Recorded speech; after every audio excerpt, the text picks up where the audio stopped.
Kurten, who joins me from Westminster. The NEC said yesterday no confidence.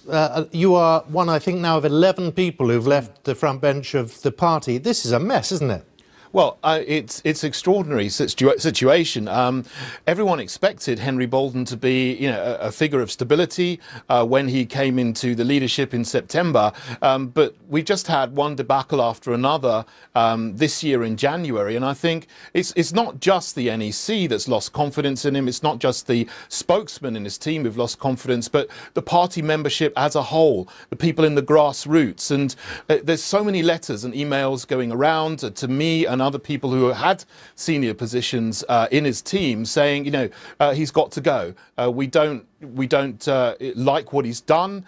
We don't like how he's the situation in his life, his private life, which does reflect on the party. And speaking personally as education spokesman, I've done a lot of work to build bridges between UKIP and church groups, family groups, children's groups, and a lot of that has just been jeopardised by what people see, and people don't want anything to do with the party at the moment while he's still the leader.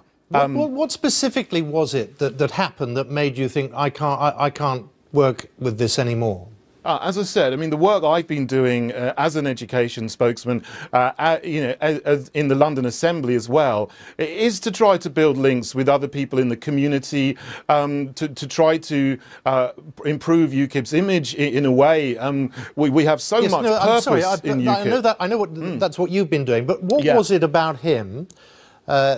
The well-publicised text from his then girlfriend, he then split up with her. What is it about what he's done that you are so objecting to? Well, I think, yes, he did split up with her, but then he was seen with her later on, having, a dinner and so on with her in the Liberal Club in London later on in the week, and he wrote a letter, an article for the Telegraph, wearing his heart on his sleeve, telling the public all about his private life, his feelings, and in that article he compared UKIP to the Taliban. Oh, I think that is really, quite an insult on the members and the hard-working activists who have spent years, if not decades, fighting for a referendum, fighting for Brexit, standing in local councils and putting a lot of time and money and effort into the party. They don't like to be compared to the Taliban, quite frankly, and they don't like what he's done. I just want, looking ahead to later, the rumour is that he's going to be going on LBC Radio, the host of which is one Nigel Farage.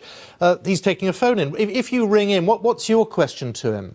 My question is why? What do you hope to achieve by staying on for another 4 weeks? I really don't see he's got any chance of surviving in the extraordinary general meeting, which will have to be within 4 weeks. I wrote to him to suggest, you can leave with dignity now. The NEC has voted unanimously to allow the membership to have a vote in an EGM. The NEC has been getting thousands of emails from people, members in the country, around the country. So they're reflecting the membership. I really don't think he's got much chance. Why do you not go now? Why do you want to stick it out for another 4 weeks? What do you possibly hope to achieve by that? OK, I'm just looking at the latest odds. 4-1, Nigel Farage will be the next leader of UKIP. You're at 5-1. You're high up on the list. Would you want it? If it was available, we should stress at the moment it isn't.